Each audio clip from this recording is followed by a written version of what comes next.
Do everything you can. I mean, make it your life and study it. And when you're young and you don't really have all the things of parenthood and making a living, when you don't have to think about that stuff, immerse yourself in the business and music. And I mean, that's what worked for me.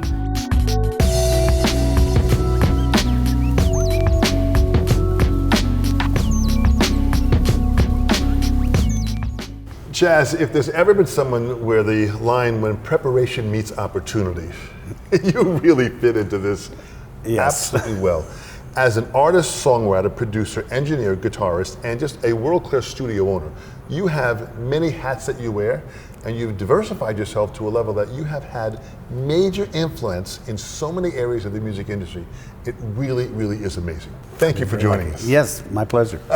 Tell us about where music started in your life. Where did it enter yourself in your younger days? Well, my grandfather took me out of school in the 9th grade and bought me an electric guitar. He didn't tell my parents. He just went and took me out of school, took me downtown, and I got a guitar and an amp, because I always wanted to play, and I would make cigar box banjos with the cigar boxes and yardsticks and rubber bands, and he knew I wanted to play. My parents were not into it. They wanted to kill him for taking me down. And that was the start of it, and I started playing, in my 9th grade. I was playing 3 months. I took a few lessons, and I didn't really want to play jazz and versions of White Christmas, and so I got into Jimi Hendrix and blues, and I was away.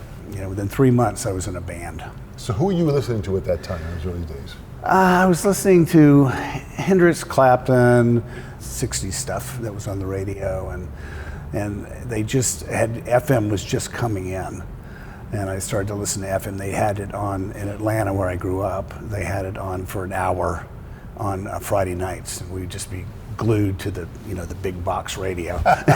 So to explain FM music as compared to AM music was kind of like bubblegum commercial stuff, right? And FM was a much more sophisticated kind of music. Yes, and they would play, and there wasn't really regulated playlists. They would play anything, and it was a wonderful time.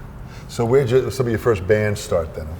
In Atlanta. I snuck out at night and played with bands and clubs and snuck back in, and my parents didn't know. And I was in bands within 3 months of getting a guitar, and I would play. I was the guy who had a Marshall, and I had the PA, and we would, I was playing with guys, and I would meet around and guys in school, and I always had a guitar around my neck at that time. What was the story about I think you were about 16 years old. Oh, 15. 15 years old, and they saw you had a guitar, and they asked you to sit in with the band? I was 15 and 2 months. I had gone out to California to meet my real dad, who I just found out was my real dad, and it was, kind of a shock to me. California I was living in Georgia, which was really remote and really very off the grid. And then I'd never really been anywhere, so I went to California to visit him. I was going to go for 2 weeks. It was California. It was like, the dream. There were studios, and he took me to the Whiskey A Go-Go, and he took me to the Fillmore, and I was 15 and 2 months. And I met some guys I was going to jam with that lived 2 blocks away. So I went over, it was like 8 o'clock at night, and I cut through the alley, and as I was walking through the alley, this steel door swings open, and there's this guy in a leopard bathrobe and sunglasses, and it's Ike Turner, and he goes, "Hey man, you play guitar?" And it was just bizarre. I mean, 5 seconds either way, and I would have totally missed that opportunity. And it was just one of those Forrest Gump moments in my life where I just happened to be in the right place at the right time. Do you believe in fate? Yes, I do. But must be present to win. Absolutely. Was always my motto. Well, that's again where that preparation meets opportunity. You were prepared, you went in and you played. Yeah. And how'd the gig go? Well, I went in and we talked first, and we actually had some people in common. I was 15. I couldn't, really hold a conversation, but I could play some guitar. And so I knew some of the guys in the Allman Brothers. We had opened for them, and he said, "Listen, come back at midnight, and we're playing a gig in San Diego tonight. And come back at midnight, and I'll put you on the Baby at the Strat sitting out in the studio," and that was the Baby. "And we'll see if you can play that thing." So okay. So I showed back up at midnight, and I'm like the only white guy there. And there's Ike and there's Bubba, I think was his name, big 300-pound guy.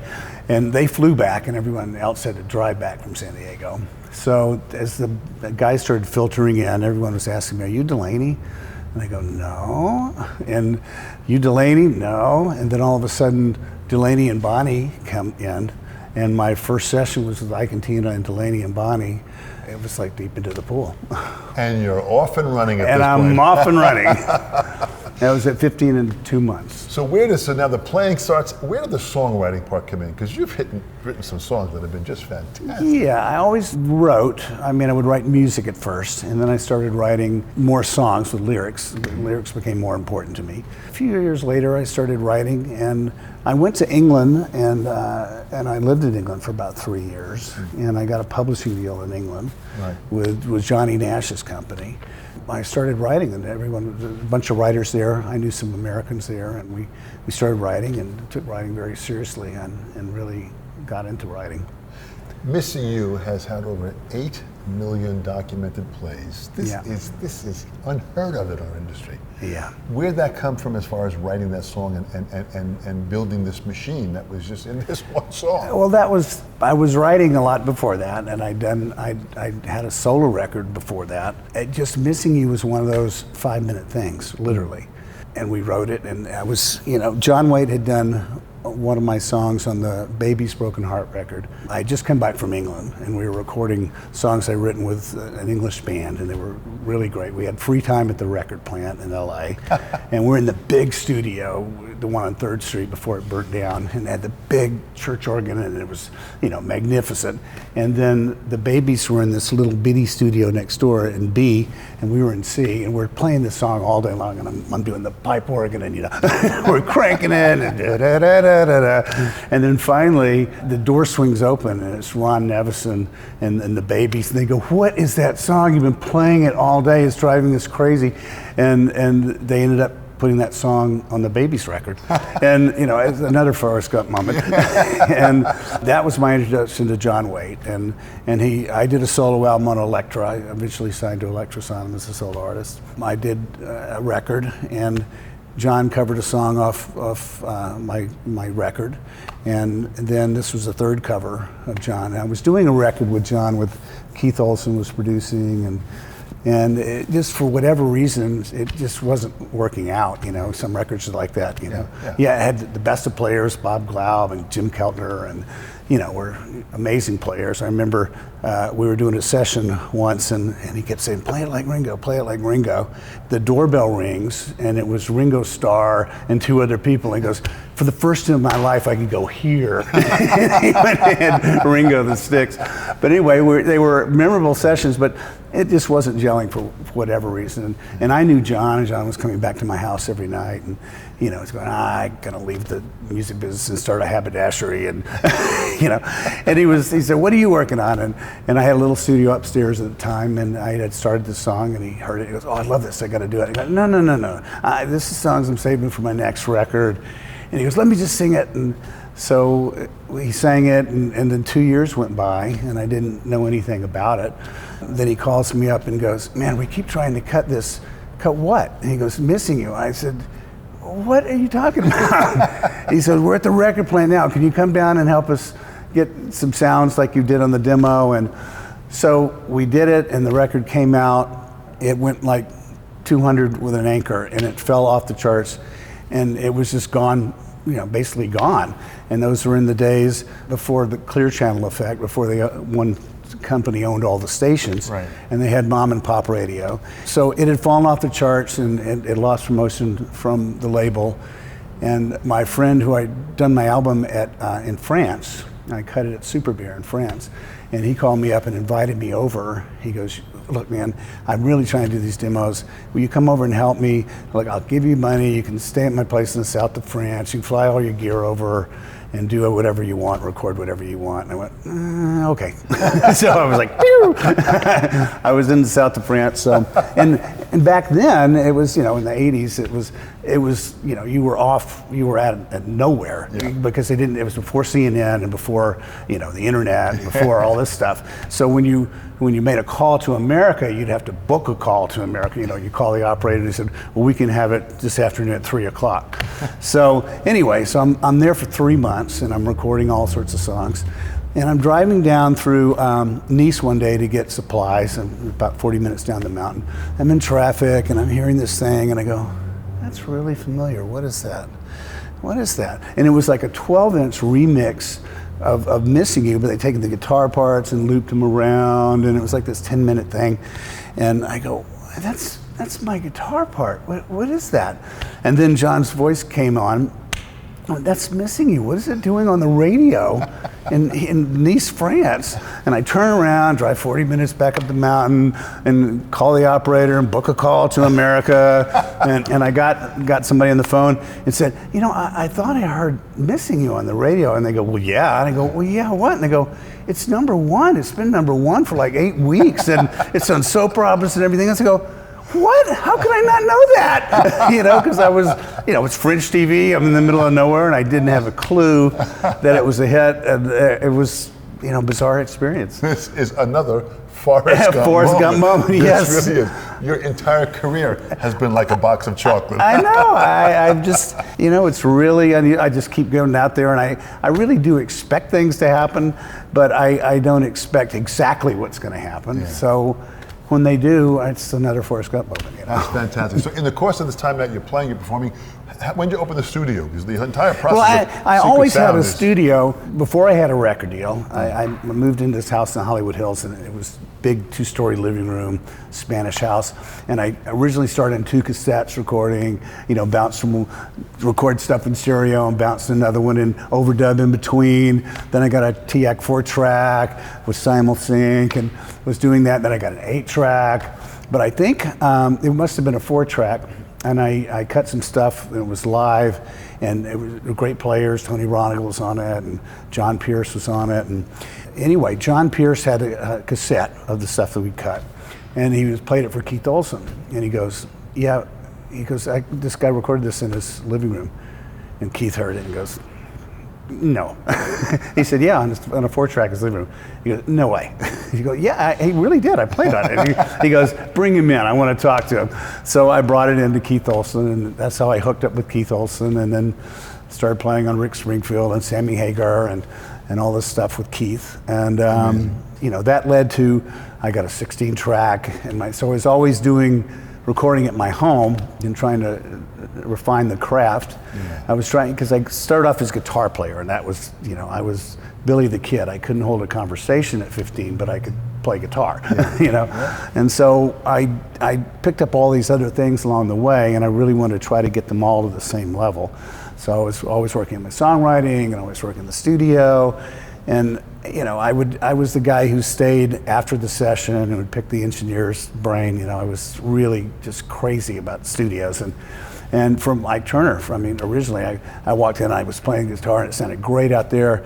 And then I went in, it sounded like this big, and then turn on, I go, oh, so I'm gonna have to learn what this is about, because it would be at the mercy of the engineer. Absolutely. Absolutely. And the drums sounded great, the guitar sounded really puny, so I would always stay and pick the engineer's brain, anyone who would put up with me. You know, right. Some people kicked me out, but I just would, you know, try to find out everything I could. And then when they would leave, the techs would come in, and I'd pick their brains, and they were a little less, you know, a little less putting up with me, but yeah. I met enough of them, yeah. And I got to be friends with the techs.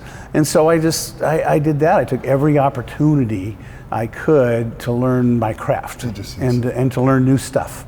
And I was rabid to learn new stuff. That's what I did. It got better and better over time. It sounds like just the sheer curiosity that you had to want to learn. Yeah. Because here you are now, you're on stage performing, but then you're learning production stuff on the side. Yeah. Then you're playing live, then you're doing recording stuff. So you was kind of like stepping back and forth to many different places to learn.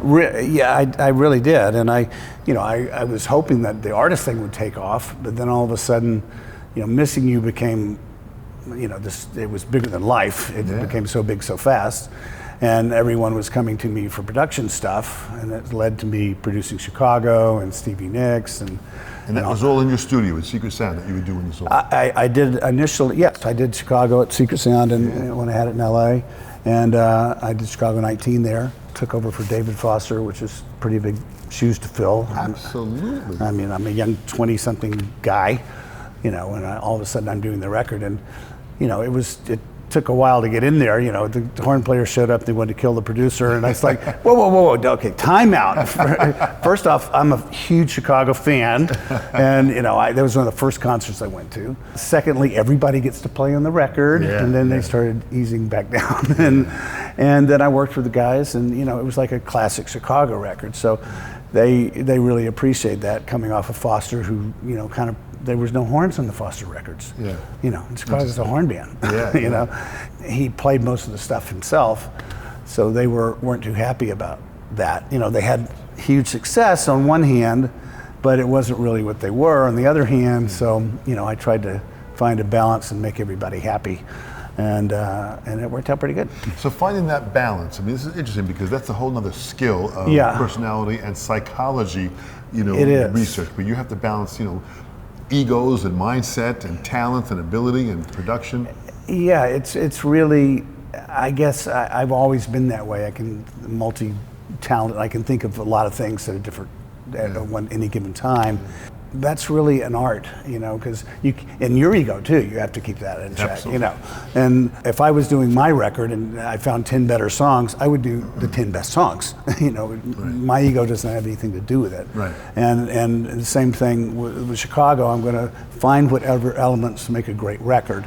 Whether whoever had the songs, because everybody in the band had 10 songs, and they were all coming to me, and I had to pick, this sounds like Chicago, and this will work with the other songs that I have.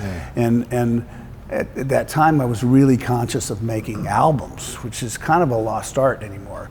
But it flowed from the first song to the last song and had a feel, and it had a really cohesive elements to it. That is like a lost art these days. Absolutely. With all the artists that you played with, does anything stand out of playing with any one particular artist that jumps out with you as far as maybe a lesson or something that you learned that you've still carried with you through all these years?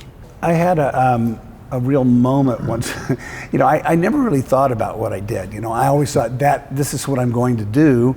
And when I did it, it was like, I didn't think of people as being stars or anything. I just thought, I'm working on this. And I was doing Don Johnson's record in Miami Beach with Stevie Ray Vaughan and all sorts of people, Ronnie Wood, all sorts of people were on that record. People. Incredible. It's incredible. And Bill Champlin from Chicago is a good friend of mine. So I'm doing that record, and then I get a call from Roger Daltrey's manager, and they said, we've got to have you do this record. And I go, well, can't somebody else produce it? They go, no, nobody else, we've tried, we can't recreate this track, we want to use your track, but we need you to do it. And so we arranged for me to fly to London on the weekends. So I would be in the studio, walk out of the studio tired, and get in we were flying Virgin, so they provided a limo. So I'd go to sleep in the limo, wake up, get in the plane, go to sleep in the plane, wake up, go to the studio, and then I did it in reverse. And I was producing Roger Daltrey in London on the weekends. Now, the first concert, we go back about 20 years, the first concert I got to go to when I was still in, I don't know what grade I was in. My first concert was Jimi Hendrix, which I went to a matinee. And my second one, my mom, I talked her into letting me go with a friend to see The Who play live. The Who had been delayed by 3 hours at the airport. And I remember standing outside to see them for 3 hours in the pouring down rain. And my mom is going to kill me because I'm not home. I should be home before the concert even started. So I was grounded for like a year when I finally got home. But Pete Townsend had said it cost a bomb or something on the plane, and they took everybody off the plane. The stewardess overheard it, and they searched the whole plane. I met one person who went to this concert because they played Tommy. They said, we're going to do something we've never done because you guys have waited for 3 hours, and they played Tommy. It's the only time they ever played it. I met one other guy one time who was at the same concert. But anyway, so go forward 20 years, I'm in the studio with Roger Daltrey and flying back and forth and kind of a daze from no sleep. Roger did this vocal and he got to the end of the song and he goes, was that all right, Chaz? Is that all right? And I just went, whew, and back to standing in the rain outside to see the Who. I had a complete flashback. and I just went there. And then I just kind of woke up to him saying, is that all right, Chaz? I went, yeah, it's great, man.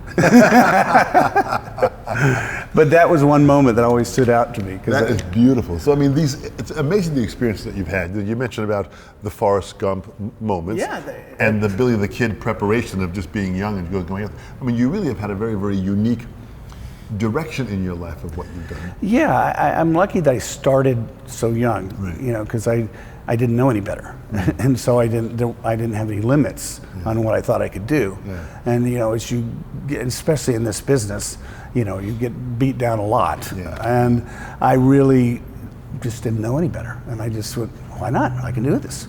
And I really had that attitude when I started, and I just managed to keep it, and it really served me well. Well, one of the advantages of being young and naive. Yes. Many times we just don't know any better. Yeah. And we just kind of follow our instinct and the feeling, which is exactly what you did. Yeah.